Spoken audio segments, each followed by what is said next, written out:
بسم اللہ الرحمن الرحیم۔ اللہ تعالیٰ کے ذکر کے فضائل۔ اللہ تعالیٰ کا ارشاد ہے، تم مجھے یاد رکھو میں تمہیں یاد رکھوں گا، یعنی دنیا و آخرت میں میری عنایت اور احسانات تمہارے ساتھ رہے گا۔ اللہ تعالیٰ نے ارشاد فرمایا، خوب سمجھ لو، اللہ تعالیٰ کے ذکر ہی سے دلوں کو اطمینان ہوا کرتا ہے۔ اللہ تعالیٰ کا ذکر کیا کرو جس طرح تم اپنے باپ دادا کا ذکر کیا کرتے ہو، بلکہ اللہ تعالیٰ کا ذکر اس سے بھی زیادہ کیا کرو۔ اللہ تعالیٰ نے اپنے رسول صلی اللہ علیہ وسلم سے ارشاد فرمایا، اور صبح شام اپنے رب کو دل ہی دل میں عاجزی، خوف اور پست آواز سے قرآن کریم پڑھ کر یا تسبیح کرتے ہوئے یاد۔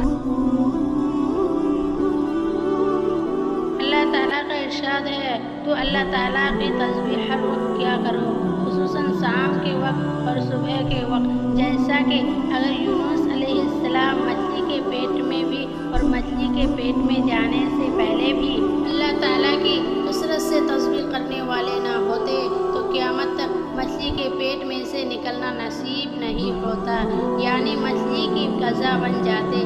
مچھلی کے پیٹ میں بھی حضرت یونس علیہ السلام کی تسبیح لا الہ الا انت سبحانک انی کنت من الظالمین تھی۔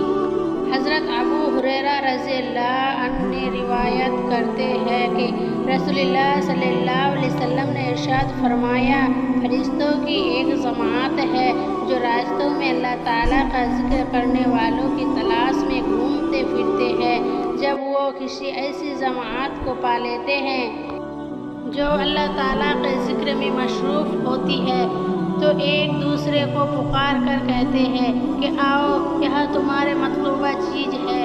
اس کے بعد وہ سب فرشتے مل کر آسمانی دنیا تک ان لوگوں کو اپنے پروں سے گھیر لیتے ہیں۔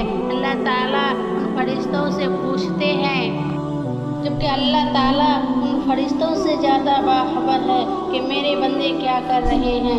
فرشتے جواب میں کہتے ہیں، وہ آپ کی پاکی، برائی، تعارف اور بزرگی بیان کرنے میں مشغول ہے۔ پھر اللہ تعالیٰ ان فرشتوں سے پوچھتے ہیں، کیا انہوں نے مجھے دیکھا؟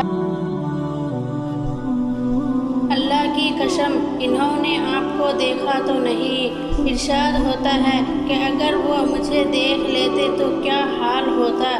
فرشتے عرض کرتے ہیں، اگر وہ آپ کو دیکھ لیتے تو اور بھی زیادہ عبادت میں مشغول ہوتے اور اس سے بھی زیادہ آپ کی تسبیح اور تعارف کرتے۔ پھر اللہ تعالیٰ کا ارشاد ہوتا ہے کہ وہ مجھ سے کیا مانگ رہے ہیں؟ فرشتے عرض کرتے ہیں کہ وہ آپ سے جنت کا سوال کر رہے ہیں۔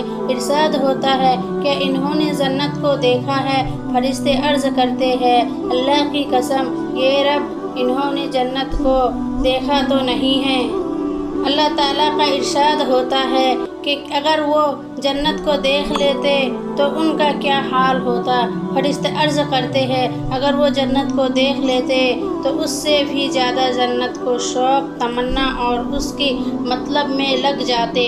پھر اللہ تعالیٰ کا ارشاد ہوتا ہے، کس چیز سے پناہ مانگ رہے ہیں؟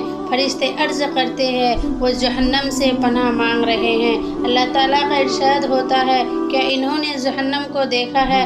فرشتے عرض کرتے ہیں، اللہ کی قسم یہ رب، انہوں نے دیکھا تو نہیں۔ ارشاد ہوتا ہے، اگر دیکھ لیتے تو کیا حال ہوتا؟ فرشتے عرض کرتے ہیں، اگر دیکھ لیتے تو اور بھی زیادہ اس سے ڈرتے اور بھاگنے کی کوشش کرتے۔ اللہ کا ارشاد ہوتا ہے، اچھا تم گواہ رہو، میں نے ان مجلس والوں کو بخش دیا ہے۔ ایک فرشتے ایک شخص کے بارے میں عرض کرتا ہے کہ وہ شخص اللہ تعالیٰ کے ذکر کرنے والوں میں شامل نہیں تھا، بلکہ وہ اپنی کسی ضرورت سے مجلس میں آیا تھا اور ان کے ساتھ بیٹھ گیا تھا۔ ارشاد ہوتا ہے، یہ لوگ ایسی مجلس والے ہیں کہ ان کے ساتھ بیٹھنے والے بھی اللہ تعالیٰ کی رحمت سے محروم نہیں ہوتا۔ ویڈیو اچھے لگے تو ویڈیو کو لائک، سبسکرائب ضرور کر کے جانا۔